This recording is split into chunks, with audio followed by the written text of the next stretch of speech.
Punjabi union ने Punjab house नूं मां बोली दी सेवा दा वड्डा मरकज़ बना के तकरीबात दा जिहड़ा सिलसिला शुरू कीता है, उन्हें पंजाबी तहरीक नूं नवीं राह विखाई है। रोज़ाना दी बुनियाद उत्ते होण वाले इकट्ठ पंजाबी बोली ते रहतल नाल प्यार करन वालियां नूं अजिहे प्लेटफार्म उत्ते इकट्ठा कर रहे ने जिहड़ा खालसतर अपनी रहतल ते मां बोली दे सुच्चे रंगां विच रचिया होया है।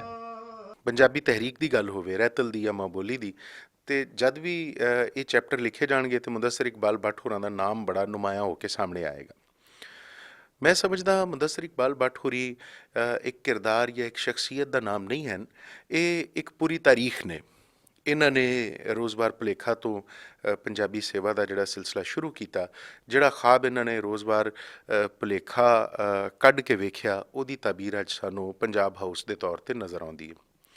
भट्ट साहब ने बगैर किसी सरकारी मदद दे, बगैर किसी बैरूनी इमदाद दे, तने तनहा अपने वसाइल दे नाल पंजाब सेवा का अजिहा सिलसिला शुरू किया है, जिहदी मिसाल सानूं ना किसी सरकारी इदारे च नज़र आउंदी है, ना उन्हां NGOs च नज़र आउंदी है जिहड़ियां पंजाबी का नाम बेच रही ने। ਇੱਥੇ बहुत सारे उपराले हो रहे हैं। मैं लाहौर ਦੇ ਵਿੱਚ ਆ ਕੇ ਦੇਖਿਆ ਵਾ ਪੰਜਾਬੀ ਦੀ ਮਾਂ ਬੋਲੀ ਦੀ ਬਿਹਤਰੀ ਦੇ ਲਈ ਮੁਦੱਸਰ ਇਕਬਾਲ ਭੱਟ ਸਾਹਿਬ ਜਿਹੜੇ ਹੈਗੇ ਆ ਜੀ, ਉਹਨਾਂ ਨੇ ਪੰਜਾਬ ਹਾਊਸ ਬਣਾਇਆ ਵਾ। ਉੱਥੇ ਬਹੁਤ ਸਾਰੇ ਐਸੇ ਮੈਂ ਕਿਤਾਬਾਂ ਦੇਖ ਕੇ ਹੈਰਾਨ ਰਹਿ ਗਿਆ ਕਿ ਉਹ ਇੰਨੀਆਂ ਪੰਜਾਬੀ ਮਾਂ ਬੋਲੀ ਨੂੰ ਸਮਰਪਿਤ ਜਿਹੜੀਆਂ ਕਿਤਾਬਾਂ ਸਾਂਭੀ ਫਿਰਦੇ ਆ।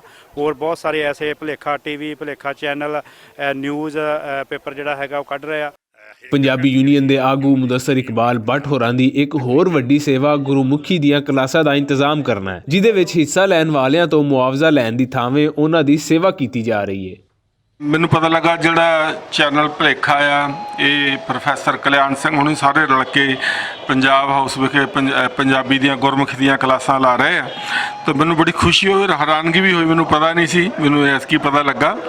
सो मैं रब अगे दुआ करदा जिहड़ा ये चैनल भुलेखा है तरक्की करे ਤੇ ਵੱਧ ਤੋਂ ਵੱਧ ਹੋਰ ਲੋਕਾਂ ਨੂੰ ਪੰਜਾਬ ਦੇ ਨਾਲ ਪੰਜਾਬੀ ਨਾਲ ਜੋੜ ਸਕੇ। ਸੋ ਇਹਨਾਂ ਇਹ ਬਹੁਤ ਵਧੀਆ ਕੰਮ ਕਰ ਰਿਹਾ ਹੈ। ਮੈਂ ਭੁਲੇਖਾ ਚੈਨਲ ਦਾ ਸ਼ੁਕਰਗੁਜ਼ਾਰ ਹਾਂ ਜਿਹੜਾ ਪੰਜਾਬ ਹਾਊਸ ਦੇ ਵਿੱਚ ਉਹਨਾਂ ਦੀ ਗੁਰਮੁਖੀ ਕਲਾਸਿਸ ਦਾ ਇਨਕਾਦ ਕੀਤਾ ਹੈ।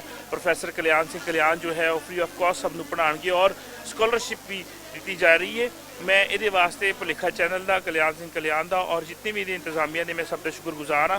सानू अपनी लोगों को मुख्तलिफ भाषावां सिखा के उन्होंने मल्टी टैलेंट करना चाहिए, मल्टी लैंग्वेज होना चाहिए सानू।